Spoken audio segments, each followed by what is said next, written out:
Hey guys, you join me on this beautiful Sunday afternoon. While I'm filming this, it is Sunday. So, it is also my birthday. I am 14 now.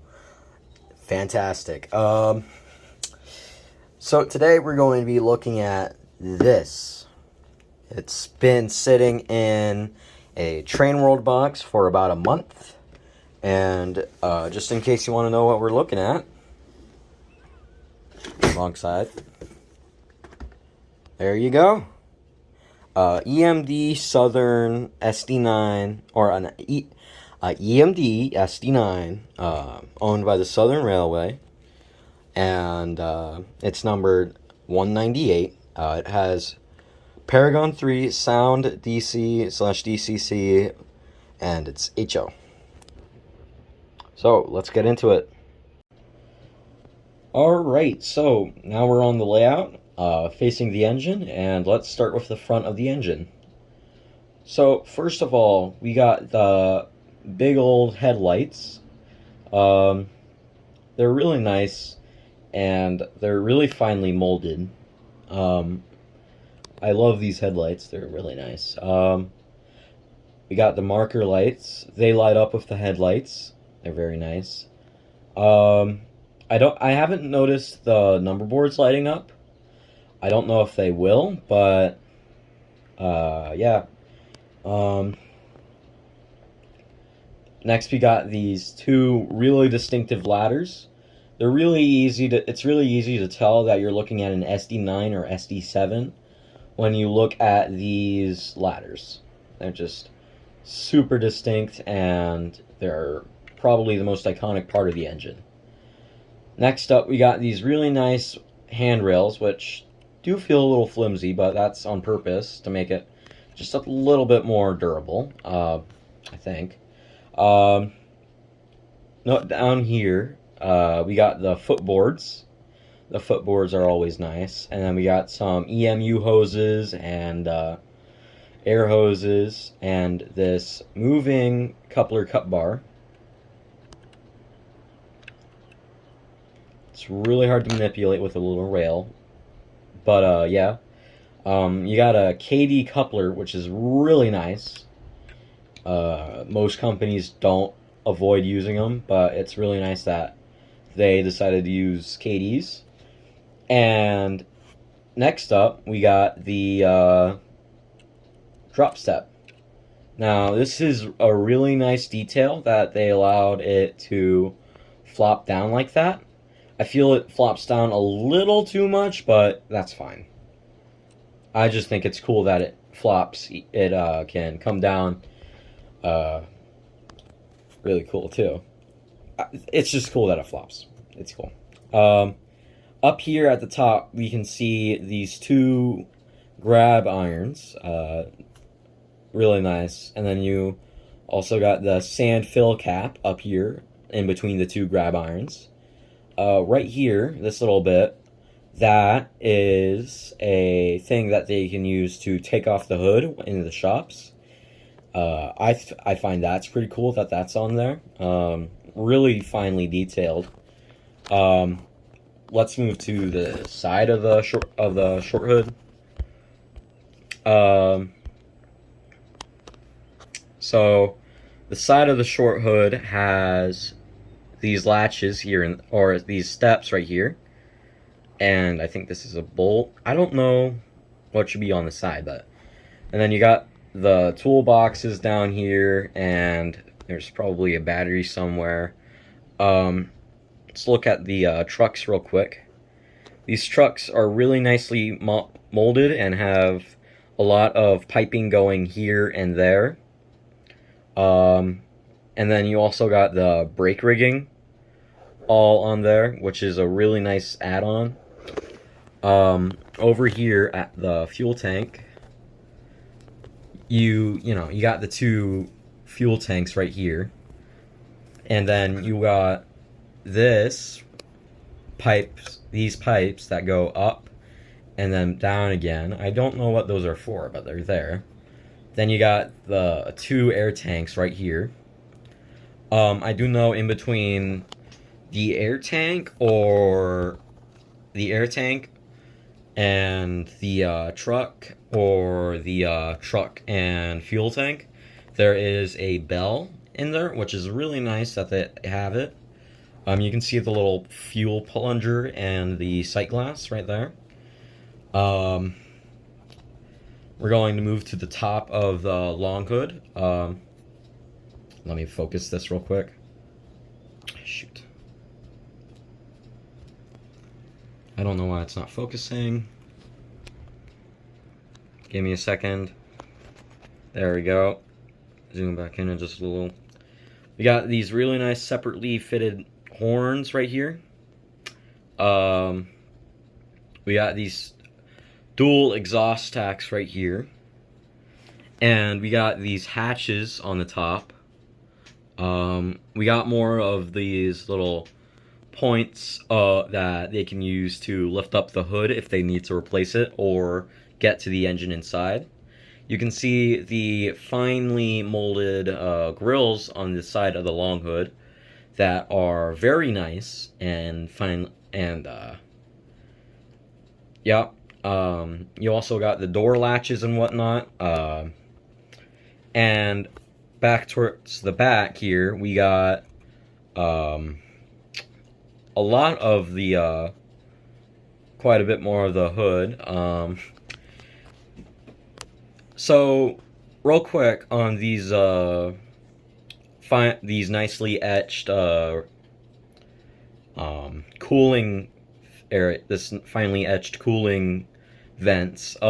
These cooling vents, the way you can tell if it's a SD9 or SD7 is an SD9 has these fans protruding, or these vents protruding a little, and that's how you tell that they are SD9 or SD7.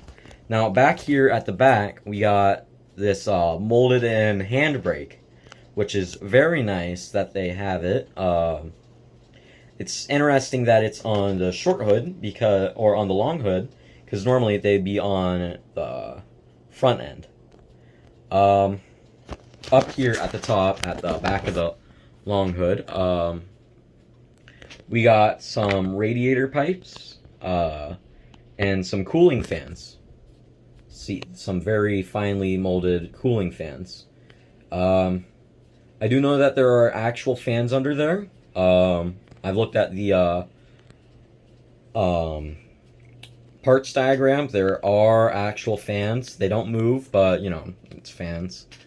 I never went over the cab, so let's look into the cab. You can see it has a actual cab interior with some painted figures, and this cab has a light in it that will turn on when the engine turns on, which is a really nice detail that I don't think very many HO scale models actually show. I do know that that's probably a pretty standard feature on Broadway Limited diesels. But yeah. Next we got these really nice finely printed numbers on here, numbers and letters on here. I like these a lot. It's just a nice yellow. Speaking of the livery, it's just a nice livery overall with the tuxedo scheme and whatnot. The big southern lettering over here. That's a really distinctive bit. Back over here at the back of the short hood, it's the same story for the front, but well, there's no cab, and also you got the handbrake, and the radiator section comes out at the back as well, and then you still got the same old handrails at the top and the ladders, and it's the same for the pilot as well. Now, let me flip around to the other side, and I will show you that. Alright, so here we are on the other side. As you can see, we have a little bit more detail going on the other side, on the underside. We got two pipes leading from the air tanks, and that's a nice little detail. You got two sight glasses on this side, and you got the same old plunger. It's got basically the same detail, but yeah, it's got a differently painted figure. I think that guy's balding, but very nicely done. Yeah, I like it. From this angle, you can see the coupler cut bar a little bit more. It's very nicely done, and I like it a lot. Just a little bit more of a better top view for you, I guess. So yeah, let me flip this thing around and let's give a listen to its sounds. Alright, now that we're done with the detail review, let's give a listen into its sounds. And to do that, we will be starting it on the remote. And we can do that by pressing F9.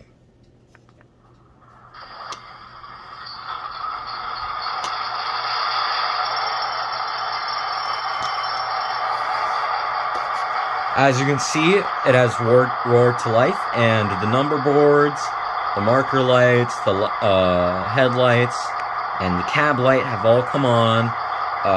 It's basically the same story on the back.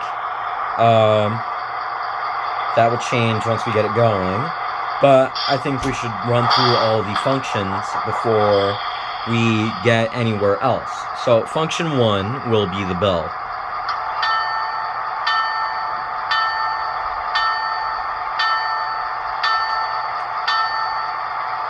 Alright, so that was the bell. I like it a lot.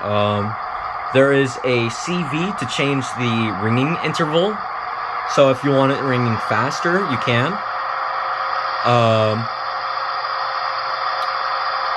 This thing has a lot of idling noises, so you gotta give props to that.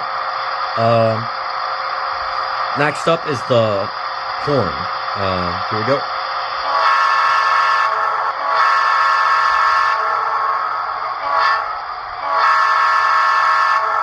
I love that horn. It sounds so good. Now, next is 4, which is the air compressor.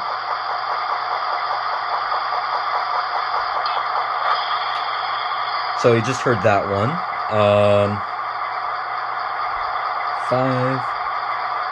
F5 is the engine rev up. F6 is the engine rev down. So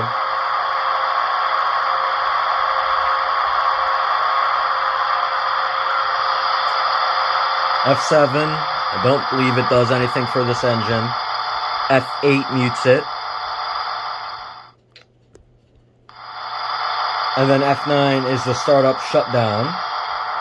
F0 is also the on and off for the lights. Function 10 is that. I don't... Give me a second while I pop open the manual real quick. I probably should have done that before I started this section. Let's see here.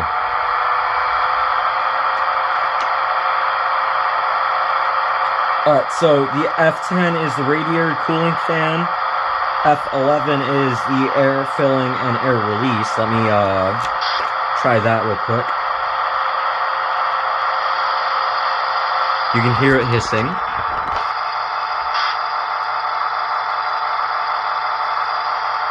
Alright, so that was F11.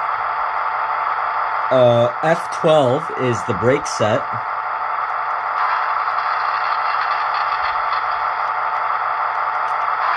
And the brake release. And it also doubles as the brake squeal. Now we get to the fun part, which is F13, which is also called the grade crossing. Function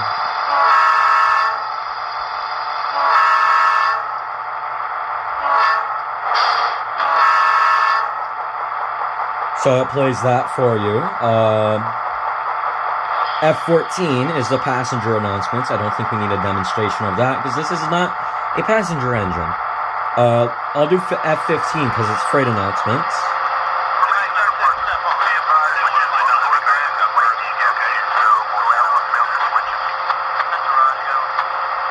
Gotta love that. F16 is maintenance sounds.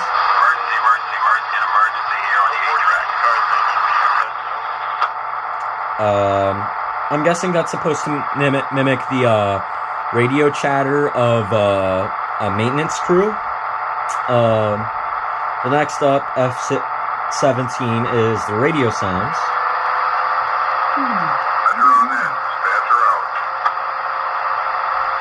And then F18 is the city background. We're not going to play that, it's just generic city sounds. Same with the farm, which is F19. F20 is industrial, I'll play that.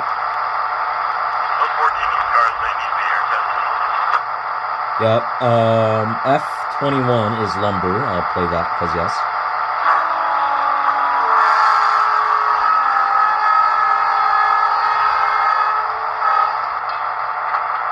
Okay, so that just played the Longhorn, which is F25. I don't know why it did, but it did.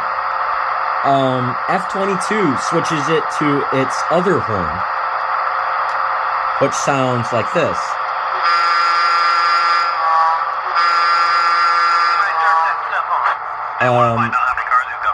Function 25 with this horn sounds like.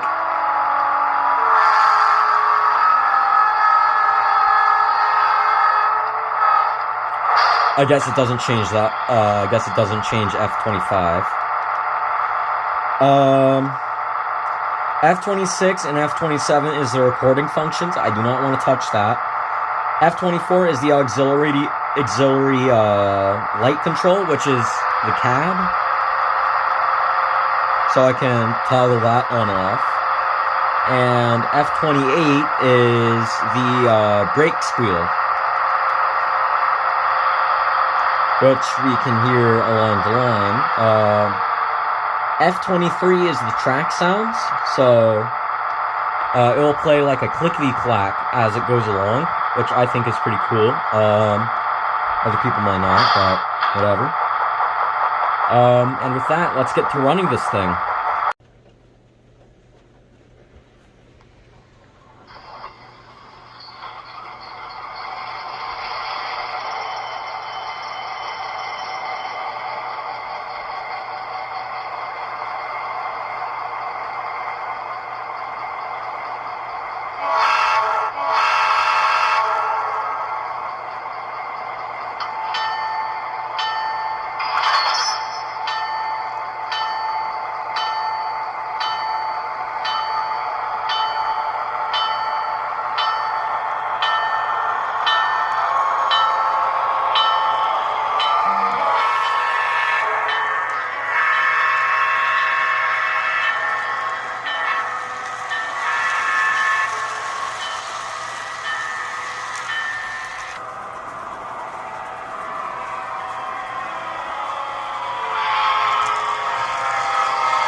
Alright guys, this has been a brand new look at a BLI SD9 fitted with Paragon 3.